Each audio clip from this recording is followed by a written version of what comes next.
welcome. Oh, this is so, why is it so low? I need it up a bit. Hello and welcome back to my channel. My name is Jess, also known as the Fat Funny One. And hello, it's been a while. Oh, there's a fly. So it's been a while.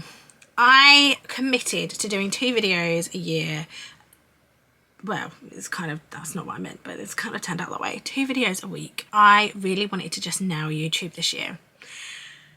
And it's harder than it looks. I'm struggling. So the last couple of months I haven't done anything, and it has spiraled into this, like, anyway, let me just introduce the video because I'm getting into the field before I've even said anything. I wanted to do an update video, a life update, what's going on, where have I been, blah la la. And yeah, so just so much has been happening. I have gone back to work from maternity leave, which has been a whirlwind, and far more emotional than I think I considered before. It's also the first time I'm going back to the same job. So just to give a bit of insight, when I had Sophia, I worked in a temporary job. I had a contract, so I didn't have a permanent job. So when I left, when I was returning to work after having her, I wasn't returning to the same job. I went and found a new job. So I didn't have that like return to work thing in terms of going back to the same job, which has some nuances that I'm trying to get my head around. So I've never had that. When I had Isabella, I was made redundant when I was on maternity leave. So I didn't go back to the same job because I didn't have a job. So I went self-employed. So when I had JJ, I was self-employed. So I had a new client. Anyway, this is the first time I've left a job, gone on maternity leave and come back into the same role. And the only way I can explain it is it's a bit like a conveyor belt, and you've stepped off the conveyor belt, but it's kept moving, and then I step back on. And I find it really mind-boggling. And don't get me wrong, they're just incredible. My return to work has been really smooth and lovely and everything's fine. But I found it really, just my brain's just a bit like, and I found it far more emotional. I'm very career driven. I always have been. I absolutely adore what I do. And I have this sense of feeling a little bit behind, like I've missed out, and I'm really struggling with that. So I've had that to juggle and to get my head around. So that's the work update. Life update. This looks even more chaotic than normal, and it's because all the things from the bathroom are currently in here because our bathroom is being renovated. I talked about that on another video before. Anyway, it's being renovated at the minute. It's just, shall I give you a sneak peek? I'll show you what it looks like. It looks like this. I know. Anyway, it looks like that at the minute. So yeah, you can just appreciate how, like, we have got another bathroom in the house with a bath and stuff. So, you know, but it's not a very nice one. Neither was that one. Anyway, we're getting by. And it feels okay at the minute. We are going away this weekend. We've just got back from holiday. I just feel like this is I know I describe my life as chaotic all the time, but that's the only word that I feel fits. There's just always something happening, and I am so blessed and so fortunate that that's the case for us. I really am. But I think emotionally I don't realise the impact that has when you're trying to play catch up. So anyway, YouTube, let's get back to where I've been. So I've been on other social media sites. I've been on TikTok, I've been posting on Instagram, but not in the same capacity, particularly on stories. I've found it's so difficult to juggle the kids and stories, and just even practical, like holding my phone while I'm holding children, has just been so challenging since I've had 4. And I've really been questioning, what do I want to put out in the world? Am I doing something that's really beneficial? What's the value of this? Don't get me wrong, I love so much of the trivial things that I post and the funny things and stuff, but I really want to do more. And I really struggled with YouTube because I love it so much. As a consumer, I just adore YouTube. I do. Oh no. Halfway through my video, my builders are back. So I'm back. The builders have gone back out again. So I'm back. I've also added earrings because I was just running around. Before I came back on here, I was like tidying up and stuff, and I found them. So yeah, as I was saying, YouTube, I really got myself into a bit of a spiral where because I was on a roll with my 2 videos a week, yep, and then I started to like do one, and then I couldn't get around to doing a video, and then I couldn't get around to do a video, and then the longer I left it, the like harder it got. It's silly, isn't it? Because you'd think you'd just be able to get back in the game, but I really struggled. And then I just started getting into this real negative headspace about YouTube's not for you, like why do you even bother, you can't do it, you've tried for so long, you're never, like, you're not successful on there, like your content's boring, like nobody wants to see your videos, like why are you bothering? Oh my gosh, I got into such a bad headspace about it.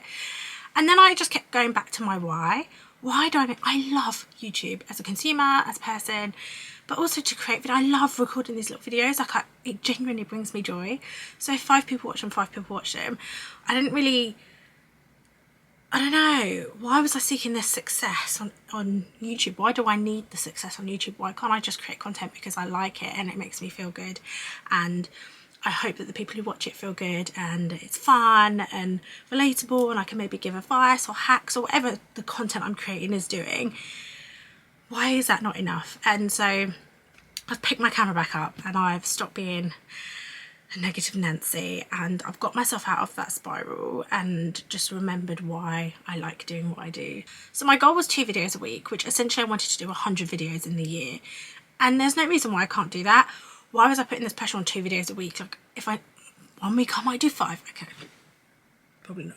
I could still do that. I just got into, now I've stopped doing 2 videos a week for a few weeks, like I'm never going to catch up. And we do that, don't we, in life? Like, we miss out on something, or we get back behind on something, and that's it. We're just like, forget it. What's the point? And there's a really good analogy. Like, if you are driving along and one of your tyres burst, or your tyre stopped working, would you go and slash the other 3 tyres to make it even? Like, would you do that? Would you get out your car and go, well, one tyre's broken, so I might as well just throw away the whole car? Like, we would never do that. So why can't I apply that to some really practical things in my life? So why am I feeling so like, I'll forget about it? So I thought, no, I'm going to get back up and I'm going to do it, and I'm going to do it because it brings me joy, and I'm going to do it because I love doing it. And maybe I'll record this and I won't post it for a month, but when I do, someone else watches it and they love it. Just do it. Just do it, and don't give up on whatever it is that you are giving up on at the moment. Just been a bit all over the place. The kids are great, just amazing. We are really connecting as a family. We went on a really beautiful holiday to Turkey, and don't get me wrong, listen, 4 kids and an aeroplane. What was I thinking?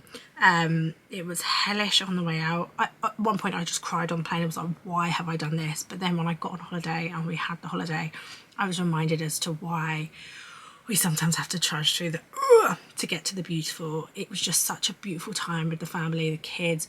Me and Trevor got time, not as a couple on our own, because obviously we had the kids, but as individuals with the kids as their parents. So like, I had some really beautiful time with Sophia. Me and her went to the spa. I had some time with Isabella. I spent loads of time with the boys, and then me and Trevor split up, and he would have really quality time with Sophia and go on like the big water slides while me and Bella read a book or like played in the pool.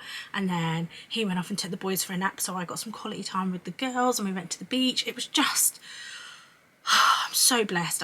It was just such a beautiful experience, and I'm really, really pleased that we got to do that. We are going away this weekend. Whenever you see this, we're going to Cornwall, we're going to near Exeter, we're going to Creeley theme park, which I'm so looking forward to. They have invited us down, and again, I'm just really looking forward to having so much fun with the kids and vlogging. The girls love vlogging as well. They love the camera, and just getting back into the swing of things. So yeah, the last few months have been a bit about most things, and a bit down and out on myself, I think, a little bit, pushing my book, and finding that really hard, and getting comfortable with getting uncomfortable with asking for help or asking for sales or pushing my book or celebrating it or promoting it. It's so uncomfortable. Like, I didn't want to do that, but then who else is going to push it if I don't push it myself? Like, I wrote a whole book. I should be saying, buy it. I believe in everything I wrote in it. I believe it will create change in people's lives. Why am I so afraid to own that and admit it? So yeah, I've just been going through those motions, as we do, and I've come out the other side and I'm feeling glorious at the minute. I really am. So that's just a bit of a life update. I'm going to give you a full bathroom update properly. I've done loads of before and afters, like I took loads of before and after videos and stuff, so hopefully sharing that transformation soon. And yeah, just I'm here. More videos will be coming. Can I commit to a certain date and time and doing it consistently? I really want to. Consistency was my word for 2022. And what I've realised with consistency, and the lesson I'm kind of learning, is that consistency isn't always about same thing, same time, all the time, over and over and over again. What consistency means to me is coming back, like getting back up and doing it again, even when I fall, even when I get down and out. And I might not do it weekly. That's not the consistency that I thought. I kind of perceived the word for me this year kind of meant doing things on a routine schedule all the time, come on, keep going. And actually what it's transpired to be for me is the consistency of getting back up when I fall, getting back out of that mindset or the negative mindset, getting, you know, back into the swing of things, being consistent in achieving my goals, or wanting to achieve my goals, being consistent in turning back up. And even if I have a month's break, or I don't stick to the schedule, if I get back up and I get back in it, I am being consistent in my actions. And that has been such a game changer for me, because when I started off of the year, it was just be consistent, 2 videos a week, consistent, be consistent, 1 post on Instagram a day, be consistent. It was so, I just had this real specific action to go with consistency. And actually for me, it's become more of a being, like how I behave. It's been more about my behavior and my mindset than it has been about the specific actions. I hope that makes sense. I don't know if it made sense coming out, but that is what it feels like and what it's meant to me. So yeah, I'm feeling good at the minute. I really am. And I'm going to embrace that feeling and be okay with feeling okay at the minute. So yeah, I will end this video with a bit of a funny story that happened to me this week. So there is a local radio station, this might not even be local, I think it's a national radio station, that have a competition to win money. It was like £90,000. I was like, yeah. And what you've got to do is when you answer the phone, you've got to say, make me a winner. Like, you can't say hello, and you've got to answer within 5 rings. So I was listening to the radio the other day and I was like, I'm going to do it. So I entered the competition, and they normally ring after 4. And at 4:20, my phone rang on a withheld number, and I was like, this is it, I've won £90,000. And then I thought, what if it isn't them? And like, but it probably is. And I was like, I haven't got time to contemplate this. So I answered the phone and I went, make me a winner. And there was silence, and my heart was pounding. And then the person went, is that Jessica Jones? Is the GP surgery? I hung up out of just sheer embarrassment and mortification. I just hung up. And then I rang back and was like, oh, I just got a call, but my kids had my phone. When in doubt, blame the kids. I didn't win £90,000. I embarrassed myself, but the risk was worth it because I could have. Okay. But anyway, yeah, that is where we're at now. I'm hoping to do more on here, and I'm not going to give up on YouTube, and maybe I won't have this huge YouTube career. I don't know what I expected from it. I don't care. I enjoy recording, I enjoy sharing, and I'm going to keep doing that for those of you who do enjoy my content. So thank you for being here, thank you for watching this video. Do like and subscribe, it would mean the world to me. And yeah, that's it from now. I've got to finish packing and head over to the other video, which is all about our road trip.